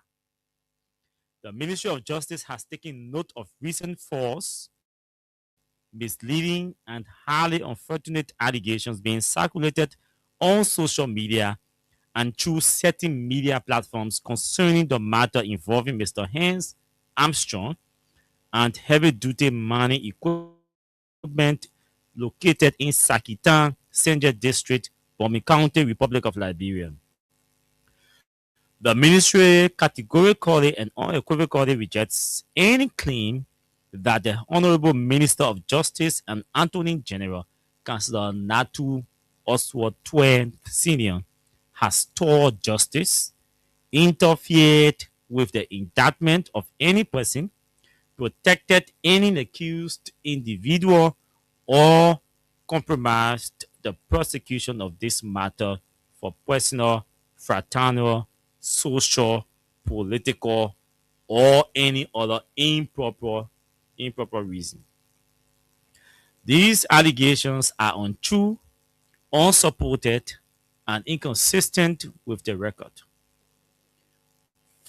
For the avoidance of doubt, Mr. Hans Armstrong has already obtained favorable rulings from the courts of Liberia. The courts have recognized his ownership interest in the equipment and have ruled in his favor in proceedings connected to this matter. That fact alone demonstrates that the justice system has not been shut against Mr. Armstrong. And it completely undermines the false suggestion that the Minister of Justice is storing justice or preventing Mr. Armstrong from obtaining legal redress. The ministry further clarifies that its recent involvement in this matter was not arbitrary. On February 3, 2026, His Excellency Joseph Yiman Boaga Sr., President of the Republic of Liberia, issued a directive to the Minister of Justice concerning the investigation and prosecution of the alleged unlawful destruction of private property in Bomi County. Pursuant to this presidential directive, the Minister of Justice transmitted the matter for appropriate prosecutorial action, and the county attorney of Masurado County appointed a special prosecution team headed by Attorney John F. Dexter Puyu and Councilor Isaac B. Williams. The special prosecution team was mandated to assume prosecutorial responsibility for all criminal aspects of the matter, including investigation, oversight, review of evidence, preparation of indictments where warranted, and prosecution of related offenses in coordination with relevant law enforcement and judicial authorities. The team was further instructed to act independently, impartially, and strictly in accordance with the laws of the Republic of Liberia. Okay.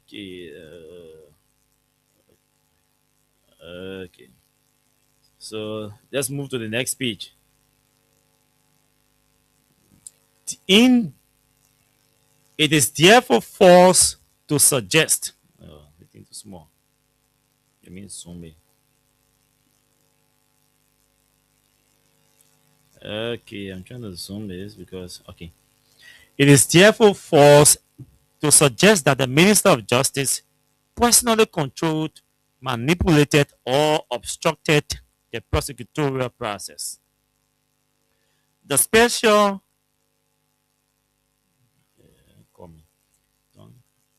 the special prosecution team conducted interviews, visited the relevant locations, reviewed court records, examined prior proceedings, gathered statements from persons of interest, and submitted an investigative report. Among other things, the report recognized that Mr. Hans Armstrong is the rightful owner of the equipment and that there have been no, sorry, there have been, oh no, let me read verbatim, meaning let me read as it is written here. If that mistake, you do not call you will confirm, you correct the other mistake. That I read verbatim. Among other things, the report recognized that Mr. Hans Armstrong is the rightful owner of the equipment, and that there had been interference with his ability to fake possession of the SIM. Eh? Now how you reading there? Oh? And that there had been interference with his ability to fake possession of SIM. Affirming that there was interference. The report also made recommendations for further prosecutorial and judicial action. I need to read this again. Let me see. I think the report is quoting. Okay. The special prosecution team conducted interviews, visited the relevant locations, reviewed court records, examined prior proceedings, gathered statements from persons of interest, and submitted an investigative report. They said the Ministry of Justice now says, among other things, the report recognized that Mr. Hans Armstrong is the rightful owner of the equipment. One, and that the report also recognized that there had been interference with his ability to take possession of SIM. The report also made recommendations for further prosecutorial and judicial action. So there's no mistake. So the Ministry of Justice is confirming and confirming yes, that there was interference. Or there were interferences with Mr. Armstrong's ability to possess take ownership his of his property. property. These facts clearly show that the Ministry of Justice did not suppress Mr. Armstrong's complaint. To the contrary, the matter was elevated, investigated, and reported on pursuant to the directive of the President of Liberia. The ministry also notes that before the presidential directive was issued, based upon a complaint from Mr. Armstrong, ministry had already commenced an investigation of the matter. However, while that process was ongoing, Mr. Armstrong proceeded to present his complaint to the office of the president. Following the president's directive, the ministry acted accordingly and caused the matter to be handled through the prosecutorial channel mandated by the president. At no point did the Minister of Justice instruct any prosecutor to protect any accused person. At no point did the Minister of Justice direct that an indictment be blocked. At no point in time did the Minister of Justice interfere with the courts. Any statement suggesting otherwise is false. The ministry is particularly concerned that serious allegations are being made publicly without evidence and in a manner clearly calculated to damage public confidence in the justice system. The ministry respects the right of every citizen and resident to criticize public institutions. However, that right does not include the right to mislead the public, distort official action, or manufacture claims of misconduct where the record shows otherwise. The Minister of Justice is not above the law. No public official is above the law.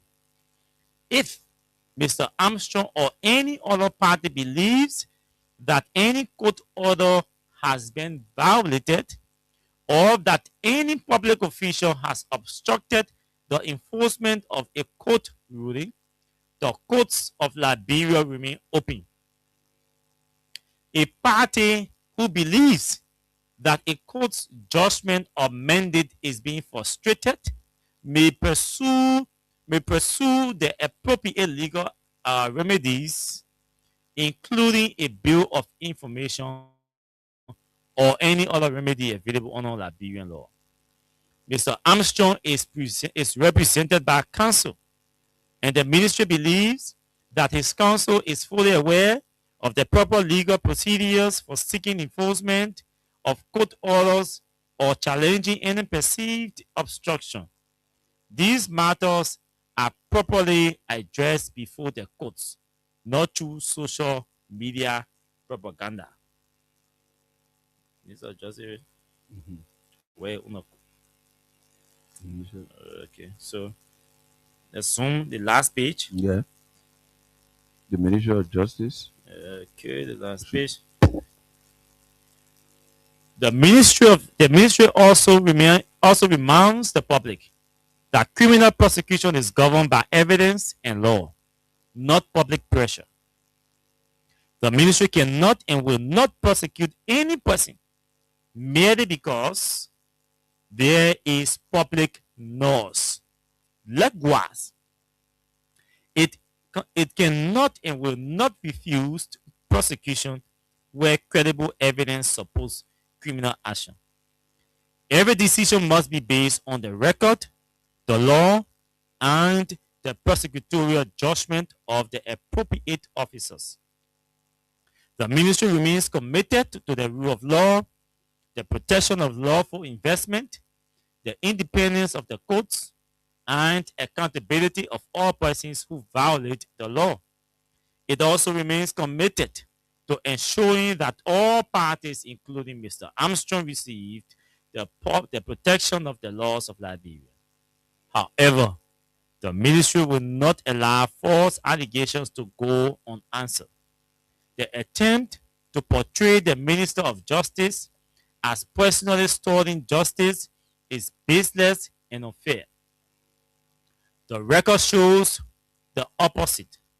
The matter was brought under presidential mandate. Independent prosecutors were assigned. An investigation was conducted. The ownership rights of Mr. Armstrong were recognized, and recommendations were made for appropriate legal action. The ministry therefore calls on the public to disregard unfounded claims intended to create distrust in public institutions. The ministry encourages all parties to pursue their rights through lawful channels and to refrain from making statements that undermine ongoing legal processes or misrepresent the work of the justice system.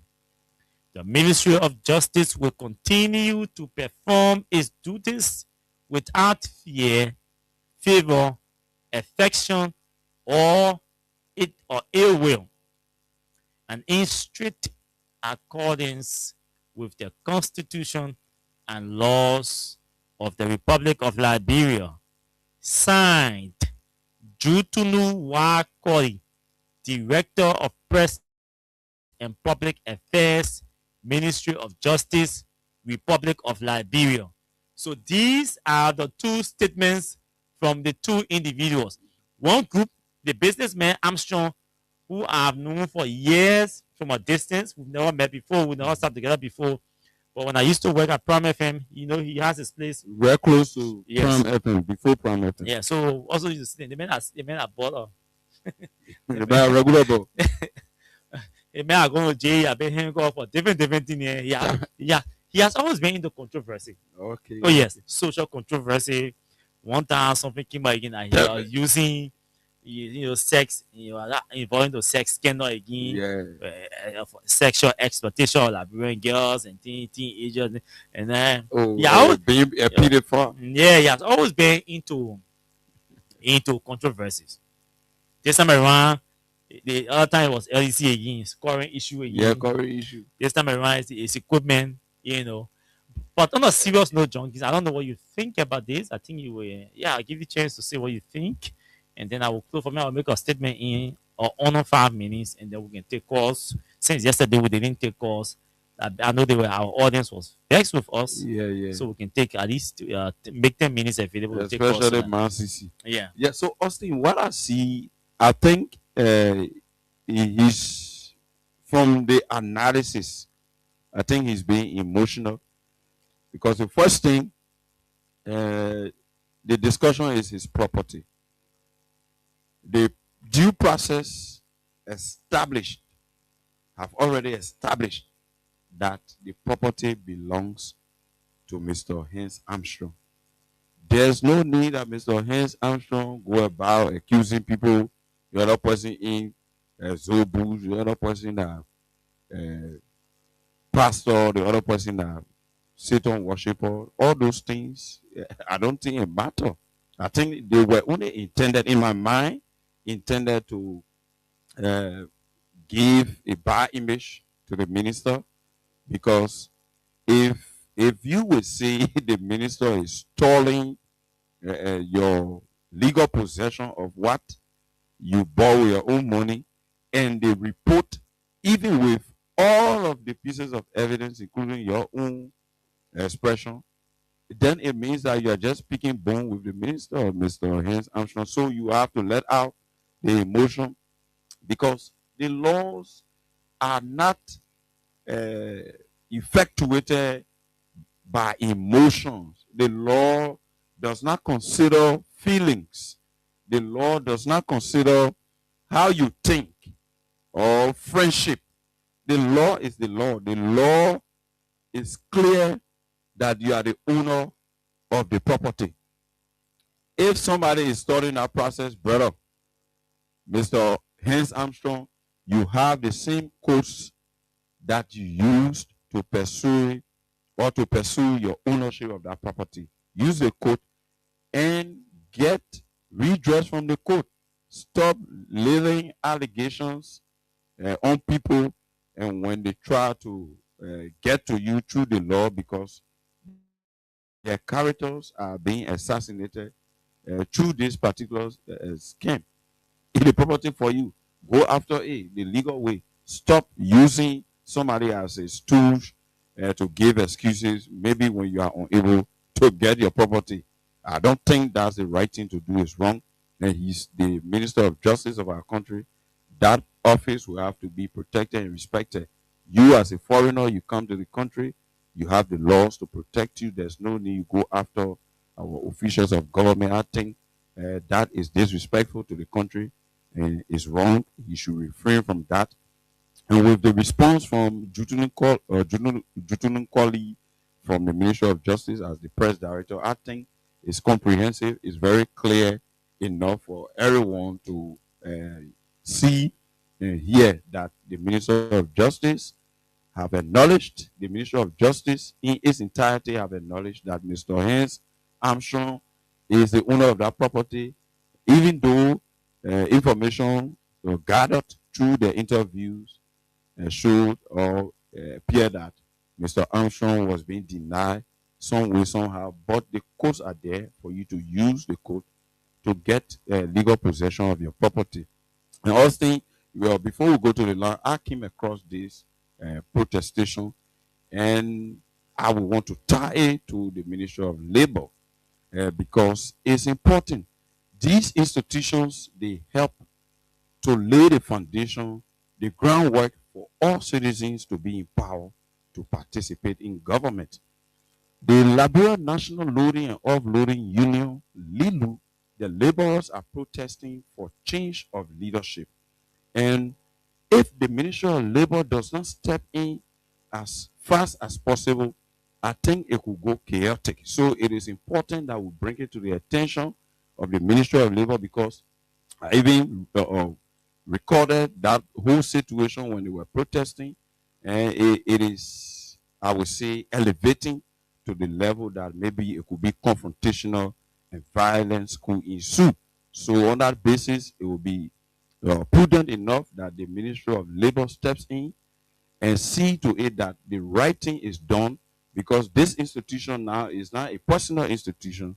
It is an institution that is an incorporation, and it has to be protected by the laws of our country. So the Liberia National Loading and Offloading Union, which is LILU, must be protected by the laws, and the Ministry of Justice will need to come in, and the Ministry of Labor will need to come in rather to see to it that they put an end to the conflict that is taking place. Because, mind you, Austin, this is an institution that have, based on my interview with some of the leaders there, that have done well in transforming a lot of young people. Some of the young people who were engaged with taking in drug, like smoking kush around the community, they've been absorbed by the institution, and they are transforming little by little, because as they work with the institution, they get benefits that allow them to sustain themselves, and those working with the institution lay out rules and guidelines that make them to be constrained to change their behaviors and their attitudes so that they live in society. So it's important that the Ministry of Labor take you. These are also employments for Liberians, and they will need to be protected by the laws. And it is the Ministry of Labor that has the authority to step in and see to it that whatever conflict that is taking place at the level of the Liberia National Loading and Offloading Union, LILU, is settled so that young people live and earn for themselves, reduce crime rate, reduce the issue of brain drain, while young people are just leaving jobs when jobs are available and going to take drugs instead of working to earn for themselves and become responsible or support their children and their family. So it is important. That's why I decided that we have it as a talking point on the show tonight, that the Ministry of Labor steps in so that it does not turn violence. So, Sure. Yeah. You see, John, I don't know. Please, we have to reach out to the two parties tomorrow. I have to reach out to the Ministry of Justice. I will try my best to reach out to the Ministry of Justice, particularly the Minister's office tomorrow. Okay. Yeah, so we need to go beyond just the two statements. You're right. And you have to reach out to Armstrong tomorrow. Yeah, Let's we'll see do what we that. can talk to him. Yeah, his office stay around him. Yes, yeah, because there are two critical issues that are at bar, right? The Minister of Justice or the Ministry of Justice response has established legal ownership, confirm Sure. Confirm. confirm legal ownership. Confirm. That means They say Armstrong they owns the deny you, property. Armstrong. They deny you. So the whole country needs to know that the Ministry of Justice has established legally that Armstrong Is the legally owner. owns the property. Armstrong has two allegations. That one, the property does not exist anymore. It had been sold. It has been scrapped. And sold. I don't know whether it has been. No, that's what he Okay, said. yes. In his So the property has possession. been scrapped by somebody. The ministry statement did not speak to the scrapping of the property. It did not establish that the property was actually scrapped. It only established that he owns it. The question is, where is the Property. machine? Or where are the machines? Where are the machines?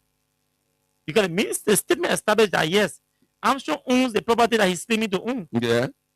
But the question is, where is the machine? Because Armstrong also alleged that the machine has been Has been scrapped by Amos scrapped by Amos. under Yeah, the that's in protection Sherman, and guidance of Alfonso. the superintendent of Bomi County, Madam Dolly. The ministry statement did not also include that aspect. Because in my mind, the ministry statement should have established not just ownership, but availability of okay, he owns it. The question is the property or is the machine available? Because Armstrong directly accused Amos of scrapping, Alfonso of scrapping the machines. The ministry statement did not speak to that. Even though the ministry statement acknowledged that there were individuals dispatched on the ground, there were statements taken, and on the basis of the investigation, they established that Armstrong owns the property legally. In furtherance to that, the court has granted a rule granting legal ownership to Armstrong. The question is, where is the property? The statement did not say that. So, in all fairness, Honorable Minister, I think the statement fell short of that. I think the statement should have included that. And these are the basic questions I will be reaching out to them tomorrow to ask. You know what I mean? Yes. Next statement, it's clear that the minister has little or nothing to do in terms of interference because the court has already established your ownership. And the investigation has already established your and the ownership. ministry And the accept ministry the has court records. acknowledged, has accepted the investigation and acknowledged that you own the property. Mr. Minister, where is the property? Why didn't the investigation establish the location of the whereabouts of the property? It's possible also that the investigation, because that was just a summary of the findings from the investigation. So it is also possible that inclusive in the findings from the investigation, the properties may have been identified to have been scrapped or still existing, or scrapped and location for where the scrapped property is located may have been included or could be included in the investigation. And he's also alleging that one Fanta Kane, bought the bought the property. So on that basis, she was indicted in absentia. Sure. And the Ministry of Justice did not specify in the. And some of the machine when you say when you scrap it, they go to take iron the no.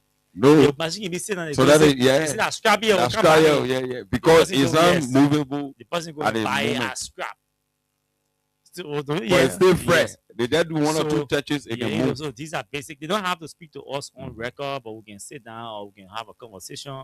We can do a questionnaire. Yeah, that's the essence of our being. They could reach out to us. They could respond to us. Let's have a clear understanding, so the public don't, so it doesn't sound biased of what's happening. Armstrong deserves his right. He has a lawyer too. He has a legal team. Like the statement said, the Minister of Justice too is entitled to his reputation too, and his integrity. And so all parties should be under obligation to protect the different legal rights and spaces of the two, of the parties involved. So you're right. The superintendent is also involved with this. The We have to reach superintendent, out to her, yes. and then So that we have a yes. clue. So we can be able to have a conversation about this tomorrow. It's important. So we can't miss out on this tomorrow in our last edition of the show for the week. So let's take calls on the different So issues. you can call us on 0776 104 104, 0886 500 104. And our diaspora callers can call us on our international line 0886, let's say plus 231 886 500 104, plus 231 886 500 104. This caller online one. Hello. Good evening to you. Hello. Good evening to you. Yeah, I'm concerned. I'm calling from district of Grand Bassa County, concerned like for Chelsea, coordinator for Grand Bassa County. Yeah, thank you for your show this evening, my brother. This country will finish. Richard Kunfela, he was the only giant in the house, but now he got to know that people not there. So for that reason, he crying now. He crying wolf. But what should you cry? You want to giant regime speaker? What should you cry? Now you know what you do. After 2 or 3 years, you reduce the minute salary for what? Thank you for your show, man. Thank you, my brother. Okay, thank you. Leave it there and go to line 2. Hello. Hello. Yeah, where your name? Where are you calling you from? Okay. Calling from East Island. My name is Sile Bashir. Go ahead, quickly. Yeah. Can I talk about the current issues more? Go ahead. The what thing? Current. Go ahead. Okay. This is my mother talking about it. We don't really know what wrong with the current business. There are certain things we notice concerning about the current. Before the April day, that the current, they put the current on. 3 good days until the April days they pass. On Friday, the current is set to and not even back until Saturday. They are finished. For that day, if I tell you we can even get current country for Peace Island, coming really, we can even get current. So that 12, so that 10 o'clock when you go back, you not see again the next day in the net. So we don't really know what the problem for the current year. Okay. All right, thank you. We'll leave you there and go to this caller on line 3. Hello. Yes, let me say good evening to you, my dear brother JJ, and good evening to one of my loyal and very brilliant archaeological brother, which is Osikawa. Welcome, Poka Rama. The good Poka. Prophetic journey of our time. For the recognition for the public, and Poka Rama. I join you this evening from an unknown destination. What's up, Ozzy? I'm good. That's you.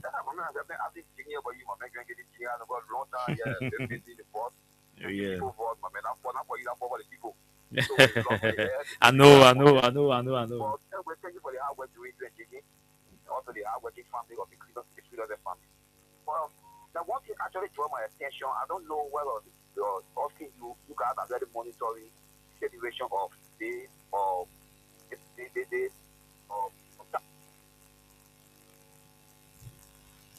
Hello. Oh, your salary, I don't be. Let's see your call, I don't be sterilized. Hello. Hello. Yeah, I'm sorry, man. Yeah, I have such a salary recommendation. The custom program, I get passed with the fee. The issue surrounding the custom program, it's very teaching. Poka. Yeah, Poka. Yes. Tonight we're discussing the issue with the Ministry of Justice and this Hans Armstrong situation, and also the expression from the Minister of Information, the situation with those protesting, and that of the ANC being maybe disqualified because of the 2% situation. So those are the talking points. Let's stick to that. Okay, Poka Rawa gone. Poka Rawa gone. Okay, so we take this caller online 1. Hello. Good evening to my two boys. Yeah, man, be welcome. Thank you, sir. Yes. Okay, you junkies, your name and life. You know, I follow the show, the talk show on the 16th to this time. So you have already name and life. At least I will not have details left on there. As everything you say, you know the rope that came to the put this parable. They said that the rope that came monkey or babu, they will also hang monkey. So the thief who was waking out first, that one was saying he said that he was also the person was supporting, but he know they were putting him up. You know, I want to say, when you live for the person, when you ready to move from on there, almost they put you up, they put you still. When you get up, when you're ready to fall, they take it. Yes, break, they move from on they start, and then they start fall. So that as they was winning, so they see they get to what a man is there, Platicopa, that is still a road are taking. So you must any for now to specular when he stay in our house. They are not for me there. We will sort of get this. Thank you for having me. This caller online too. Hello. Hello. Go ahead. Go ahead quickly. My name is Arthur Chile, and I call you for Soaking Demo Creek. Because we must come back, come to the straight to the issue. See, brother, thank you so much. And I want to say sorry for the poor quality of my voice. Yeah, go to the point. Yeah, to the point, see, man.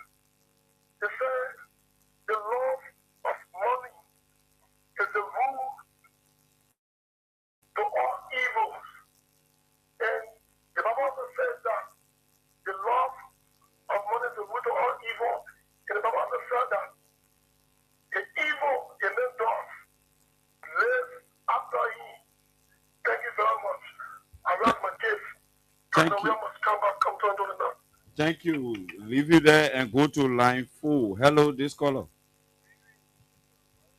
How are you?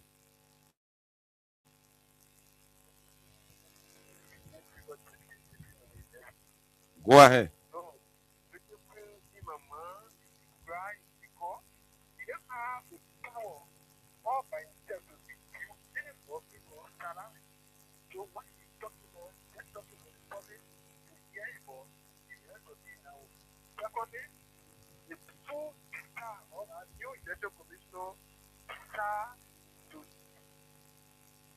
By law or to bring that law on that law being existing or election being passing, people being considered people to partake in that make the democratic thing. Why again 1%, you get 5%, you get 0%, you had a right to keep look at all that one is forget about law people to exercise their right.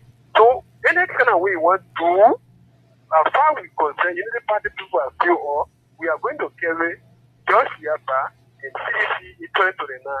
The deep between unity party and CDC, all we know, thank you. I'll leave it there and go to this other caller. Hello, your name and where you joining us from? My name is Dalsin Lotido, joining from VOA. Go ahead. I thank you and my brother Austin so much for your supplement discussion tonight. You see, what I want to tell these men that each other, one is Jeremiah Kun, 2 is Richie Namwe Kun. But when that the advanced person is speaker, you referring to as the men in Israel. How come you have to give each No, but put title to the men. I post respect there. You know the men get titles. I talking to the men in Israel. No, you gotta call it honorable. We don't respect honorable title on the show, but you call it vice president Kun. Vice president Kun, speaker Kun, no problem. You don't have to call it honorable. Hello. This caller on line 1. Hello, your name and where you joining us from? Go ahead. Oh, okay, thank you. Junkies. Welcome. How you doing?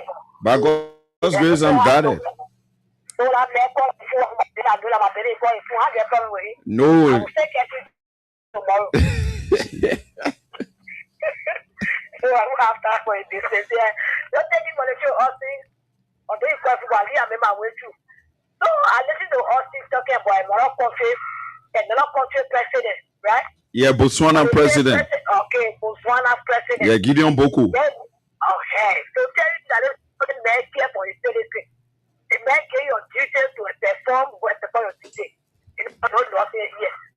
But when president, when you go, they say, don't matter, when you passing, when they backing at you, don't matter, they are told, not human being. Can you imagine? Seriously, I cried, reported that you can read newspaper, you can listen to radio, but you can tell you, you can back at you can listen to BBC, but you can listen to the broadcast. But you see, I see for all broadcast and tell you, say, they want to pay into broadcast, I did my best. They who can tell you in a Facebook thing. This is a telling them to read newspaper. So say about it in that plan. They say you got a good asset. They saw an asset clean. They like the backing. They go all say grandpa. They like the backing.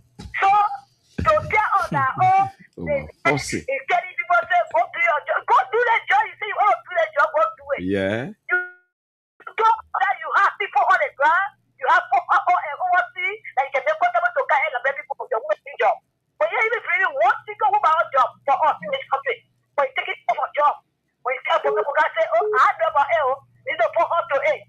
So when people take a job for the rest of the day, they contact with your job. You go and say they will pay money. Don't come when you have to say, okay, we agree.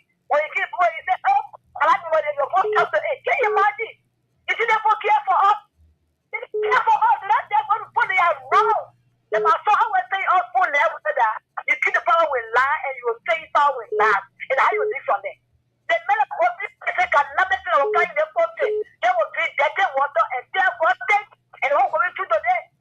You see that you carry, you know what to drink. So you can say, no what to drink. All the way pray for it, no worry. All the way pray for it, water we go to them. Also say out there, my friend Mo Ali. My friend Mo Ali, my friend Mo Ali, no what in the country. This is like a friend. If I want my one part, if I can make it try away. That's what I no water. Yeah, coming up. That they say you are all open to they will talk for a boss. They don't want for you. But also like a best friend. Please, my brother. Leave my brother. They all want it. They all want it. Get up for my like a friend.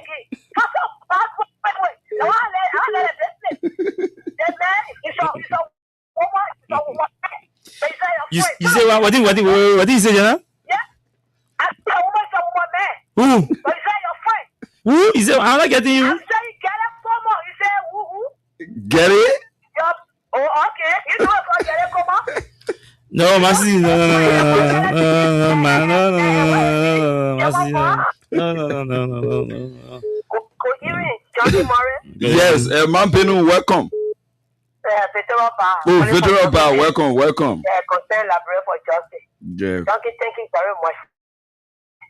Johnny Morris, about Richard Cole and Thomas Fala. Let me tell you, no sin will unpunish.